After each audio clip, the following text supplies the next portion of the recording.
मुद्दा नंबर एक, व्हाट्सएप ने मोदी सरकार को अदालत में घसीटा।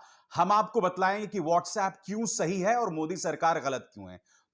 व्हाट्सएप वर्सेस मोदी सरकार की मैं आपसे एक सवाल पूछना चाहता हूं।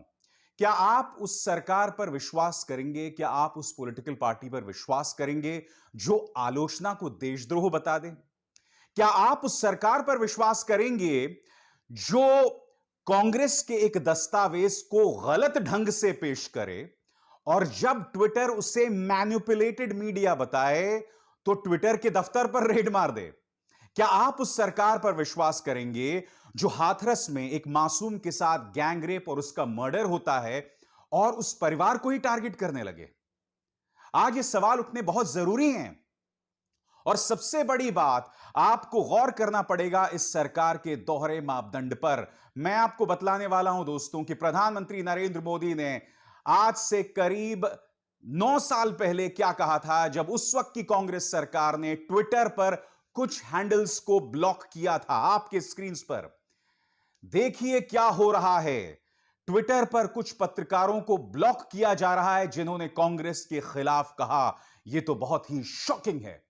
यह प्रधानमंत्री का 2012 का बयान है और आप क्या कर रहे हैं? आपकी सरकार ट्विटर पर रेड मार रही है, ट्विटर के दफ्तर पर रेड मार रही है। और ट्विटर ने क्या किया था? संबित पात्रा, जेपी नड्डा, ये लोग गलत जानकारी पेश कर रहे थे, बस उन्होंने वही किया था। डोनाल्ड ट्रंप ने भी गलत जानकारी पेश की थी तो उनका तो ट्विटर अकाउंट ही उड़ा दिया गया था। अमेरिका ने कोई एक्शन लिया था ट्विटर के खिलाफ? नहीं लिया था ना। तो फिर यह मोदी सरकार इतनी डरपोक क्यों है? क्यों ये आलोचना से इस कदर डरती है? और मैं आपको बतलाने वाला हूं ये पूरा व्हाट्सएप वाला मामला क्या है, क्योंकि आपको समझना पड़ेगा दोस्तों, इसका मामला कहीं ना कहीं हमारी निजता के अधिकार से है। ये मुद्दा क्या है? व्हाट्सएप दरअसल केंद्र सरकार को दिल्ली हाईकोर्ट लेकर गई, क्योंकि केंद्र सरकार के एक नियम के मुताबिक जो भी व्हाट्सएप में संदेश दिया जाता है उस संदेश की शुरुआत किसने की, यह व्हाट्सएप को केंद्र सरकार को बताना पड़ेगा। व्हाट्सएप क्या कह रहा है कि व्हाट्सएप के अंतर्गत एक प्रावधान है जिसे हम एंड टू एंड एन्क्रिप्शन कहते हैं। उसके अंतर्गत आप किससे व्हाट्सएप पर बात कर रहे हैं, आपकी क्या उनसे जानकारी आदान प्रदान हो रही है, यह किसी तीसरे पक्ष को नहीं पता चल सकती। मगर केंद्र सरकार चाहती है कि हम उसे हासिल करें। वो बातचीत जो आपके और किसी और के बीच में हो रही है, केंद्र सरकार उसे सुनना चाहती है, उसकी जानकारी हासिल करना चाहती है। व्हाट्सएप इसलिए दिल्ली हाई कोर्ट गई। मैं आपको बताना चाहता हूं कि इस वक्त दोनों पक्ष कह क्या रहे हैं आपके स्क्रीन पर। व्हाट्सएप का बयान, चैट को ट्रेस करने के लिए बाध्य करने वाला यह कानून व्हाट्सएप पर आ रहे हर मैसेज का फिंगरप्रिंट रखने के बराबर है। अगर हम ऐसा करते हैं तो इससे एंड टू एंड एन्क्रिप्शन का कोई मतलब नहीं रह जाएगा और यह लोगों के निजता के अधिकार का भी हनन होगा। इसके बाद व्हाट्सएप ने दरअसल हाईकोर्ट में क्या कहा आपके स्क्रीन पर। इन नए नियमों में से एक को भारतीय संविधान में दिए गए निजता के अधिकार का उल्लंघन करने वाला घोषित किया जाए, क्योंकि यह सोशल मीडिया कंपनियों के सामने शर्त रखता है कि संबंधित प्राधिकरण के कहे जाने पर फर्स्ट ओरिजिनेटर ऑफ इंफॉर्मेशन, यानी किसी सूचना को सबसे पहला साझा करने वाले का पता लगाया जाए। सरकार इस पर क्या कहती है दोस्तों? आपकी स्क्रीन पर यह हैं माननीय रविशंकर प्रसाद। वो क्या कह रहे हैं? एक बार फिर इन्होंने राष्ट्रवाद का सहारा लिया है। क्या कह रहे हैं रविशंकर प्रसाद आपकी स्क्रीन पर?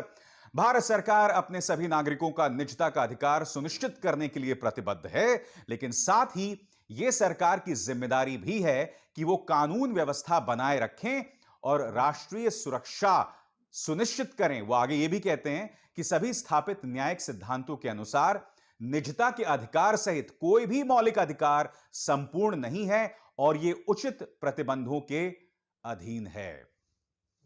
मैंने कार्यक्रम की शुरुआत में कहा कि क्या ऐसी सरकार पर विश्वास किया जा सकता है जो आलोचना को देशद्रोह मान दे? मैं आपको बतलाना चाहूंगा दोस्तों, जब हाथरस में गैंगरेप और मर्डर हुआ था तब यह शख्स सिद्दीक कप्पन हाथरस का रुख कर रहा था और इस पत्रकार को आज तक उन धाराओं के अंतर्गत जेल में बंद कर दिया गया है जो आतंकवादियों पर इस्तेमाल की जाती हैं। वो आज तक जेल के अंदर है। पवन जायसवाल नाम के एक पत्रकार ने सिर्फ यह खबर की थी कि उत्तर प्रदेश के अंदर किस तरह से मिड डे मील स्कीम के अंतर्गत हमारे बच्चों को घटिया खाना दिया जा रहा है, उसके खिलाफ एफआईआर दर्ज कर दी। यह सरकार और इससे जुड़ी संस्थाएं आलोचना बर्दाश्त नहीं कर पाती हैं। मैं जानता हूं आप क्या कह रहे होंगे कि आप व्हाट्सएप पर विश्वास करेंगे, अपनी सरकार पर विश्वास नहीं करेंगे। बिल्कुल सही सोचा आपने। मैं अपनी सरकार पर विश्वास नहीं करूंगा। क्यों, मैं आपको बताता हूं।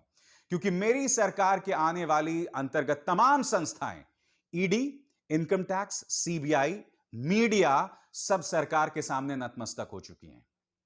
यहां पर एक जज रिटायर होता है और अगले ही दिन सीधे राज्यसभा पहुंच जाता है। मुझे बताइए ना, मैं कैसे विश्वास करूं संस्थाओं पर? चुनाव आयोग आज की तारीख में इस सरकार के सामने नतमस्तक है। आप मुझसे यह कह रहे हैं कि मैं इस सरकार की संस्थाओं में विश्वास करूं?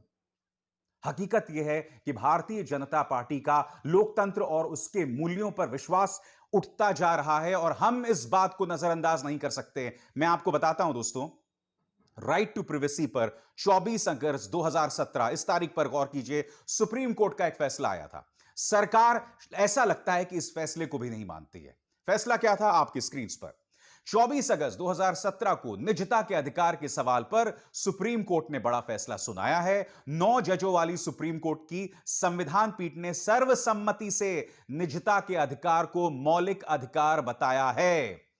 और ये किसके अंतर्गत दोस्तों? ये बताया गया था संविधान के अनुच्छेद 21 के अंतर्गत।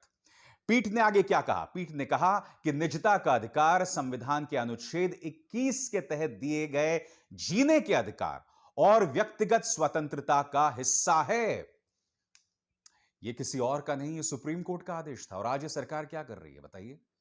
यह सरकार व्हाट्सएप से वो जानकारी हासिल करना चाहती है जो आपके और आपके किसी दोस्त, आपकी पत्नी, आपकी गर्लफ्रेंड, आपके पेरेंट्स, उनके बीच जानकारी है। और यह किस बिना पर हासिल करना चाहती है?